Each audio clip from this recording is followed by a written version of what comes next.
Est-ce que vous pouvez nous expliquer en quelques mots ce qu'est l'algolittératie? Voilà, alors l'algolittératie, c'est donner la capacité à chaque personne de comprendre comment les algorithmes fonctionnent, comment ils trient et comment ils sélectionnent l'information que l'on consomme. Et du coup, se méfier, trouver des stratégies pour vérifier les sources, varier du plateforme, etc. Et donc trouver des moyens d'être à nouveau en maîtrise de l'information qu'on a envie de consommer, plutôt que celle qu'on nous pousse. Vous avez créé Crossover qui est une sorte de guide pour comprendre un peu l'algolittératie. Pourquoi vous l'avez créé et comment ça marche?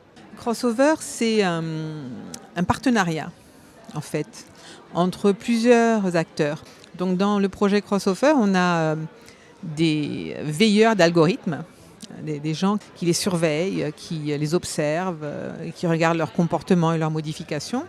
Et ils ont produit un dashboard qui est une espèce de tableau de bord où on peut suivre en temps réel, en mettant n'importe quel hashtag dedans, comment le hashtag se balade, se promène sur YouTube, Instagram, Odyssée, etc.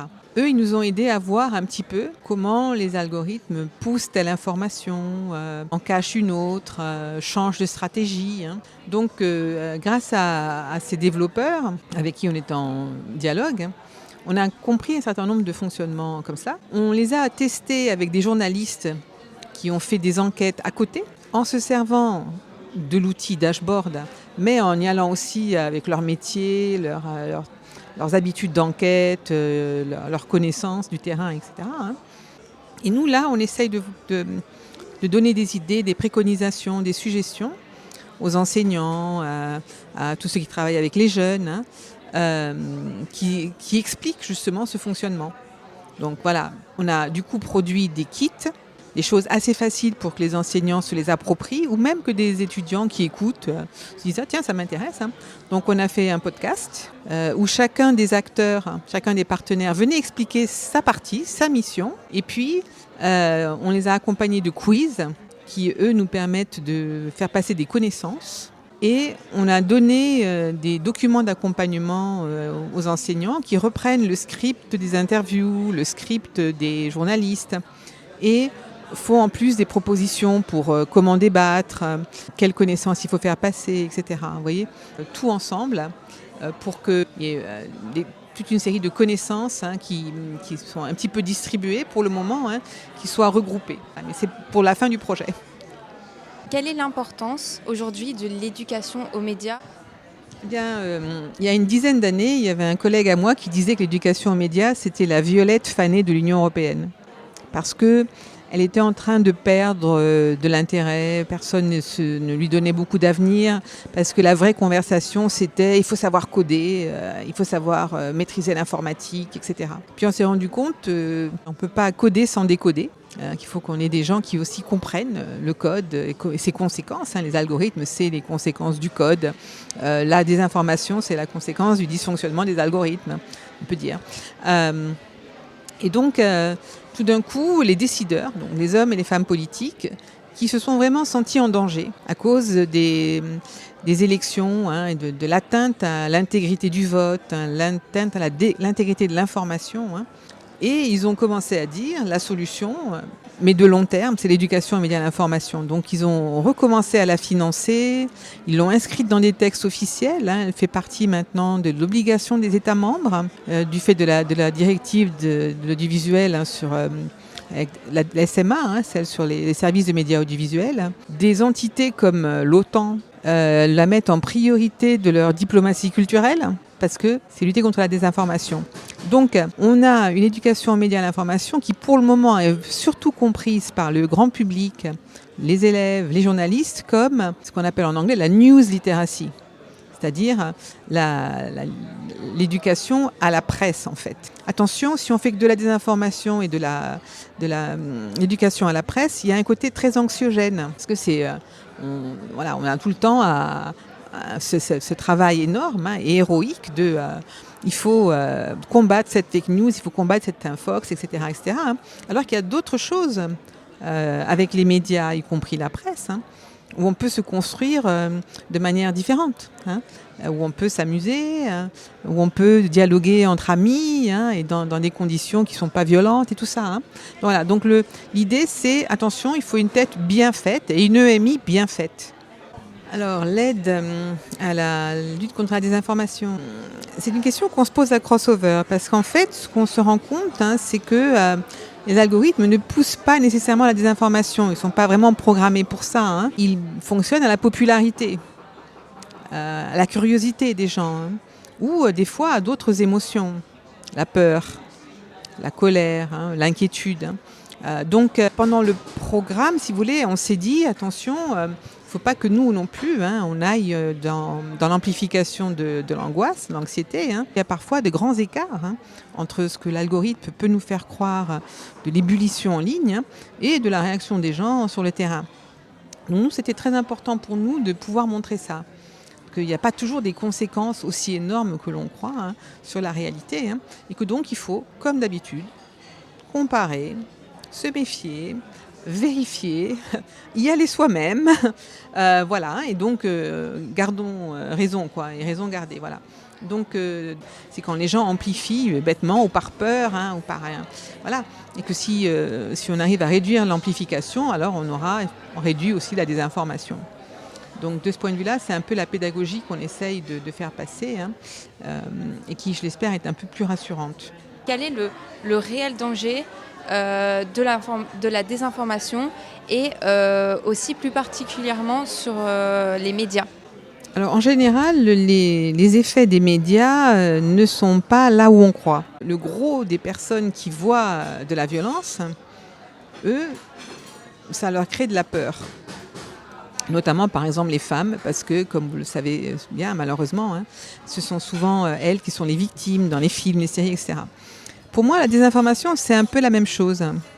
C'est-à-dire qu'on s'inquiète beaucoup, la désinformation, là, maintenant, le Covid, etc., etc. C'est-à-dire qu'on s'en rend compte maintenant. La stratégie des acteurs, toutes ces personnes qui font passer des fake news, ils ne se préoccupent pas qu'une fake en particulier réussisse. Eux, ce qu'ils veulent, c'est un sentiment général dans la population de menace et de méfiance. Donc c'est vraiment cette idée de je sème le doute et en se disant il va toujours en rester quelque chose. Et donc c'est là le vrai danger démocratique, c'est que c'est quelque chose d'insidieux. On peut échapper à 1, 2, 3 fake news, mais à force d'entendre, mais on est entouré, il faut pas faire confiance aux médias, pas faire confiance aux institutions, etc. On finit par effectivement avoir du doute. Donc au lieu d'avoir juste, on va dire, une espèce d'esprit critique relativement sain sur c'est vrai, c'est pas vrai, etc., on commence à être dans une espèce de pessimisme de la pensée. Mais quand on regarde quels sont les pays qui attaquent les médias, les institutions, ce sont des pays autoritaires, où les médias sont censurés, et où les institutions ne jouent pas leur rôle. Donc, les personnes qui sont autoritaires, qui se sont donné des mandats élus à vie, je ne donnerai pas de nom, mais je vous laisse deviner dans l'actualité, elles veulent absolument détruire les institutions, parce que les institutions, c'est des barrières qui leur rappellent à chaque fois « Ah mais non, tu ne peux pas aller là.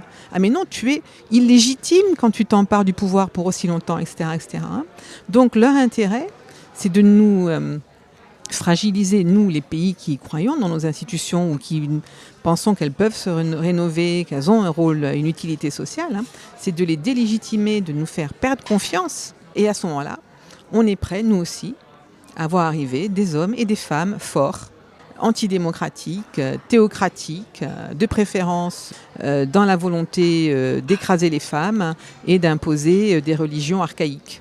Quelles sont vos appréhensions face à la désinformation dans le futur du journalisme européen en général? Il y a eu, je crois, un énorme sursaut et une mobilisation moi, qui m'a beaucoup réconfortée, que ce soit au niveau européen ou au niveau des États.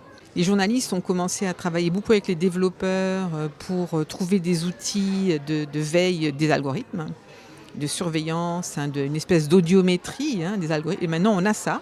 On peut voir en temps réel les audiences, qui dit quoi, comment ça monte, quel pic dans les communautés, quelles communautés réagissent ou pas, le nombre de tweets, le nombre de commentaires sur les tweets. Ce qu'on ne savait pas faire il y a encore 5 ou 6 ans. Maintenant, c'est en passe de devenir banal. Et ça, c'est l'algolittératie qui le permet. L'algolittératie des journalistes, l'algolittératie des développeurs, parce qu'il faut pouvoir parler à d'autres et expliquer des phénomènes complexes et des phénomènes pas très transparents. Alors pour moi, en éducation aux médias et à l'information, je vous le révèle, j'ai un agenda. Et mon agenda, c'est en fait d'en faire une partie centrale du programme scolaire. Parce que l'information, c'est la base de toutes les connaissances que l'on construit. Or, en ce moment, dans le programme scolaire, c'est fait de manière transversale, c'est fait selon la bonne volonté d'un enseignant ou pas. Les parents surveillent en disant « mais non, pas possible, faites pas ça, c'est pas dans les programmes ». Donc on est dans cette contradiction où tout le monde dit wow, c'est une priorité, c'est démocratiquement indispensable, on a besoin de l'éducation parce que c'est sur le long terme, etc. Et rien qui se passe. Au niveau de la formation des enseignants, qui est la priorité, mais au niveau de donner de la légitimité aux enseignants qui font ça, d'avoir un soutien institutionnel, d'avoir un soutien avec des ressources, de la formation, etc. Et dire que c'est une matière transversale, c'est bien, comme savoir lire et écrire, c'est transversal. C'est parce qu'on sait lire, écrire et compter qu'on peut faire des maths, de la géo et de l'histoire. Il faut aussi savoir naviguer en ligne, se protéger contre la désinformation et trouver des sources et vérifier ces sources si on veut faire des maths, du français, de l'histoire et de la science. Donc c'est basique.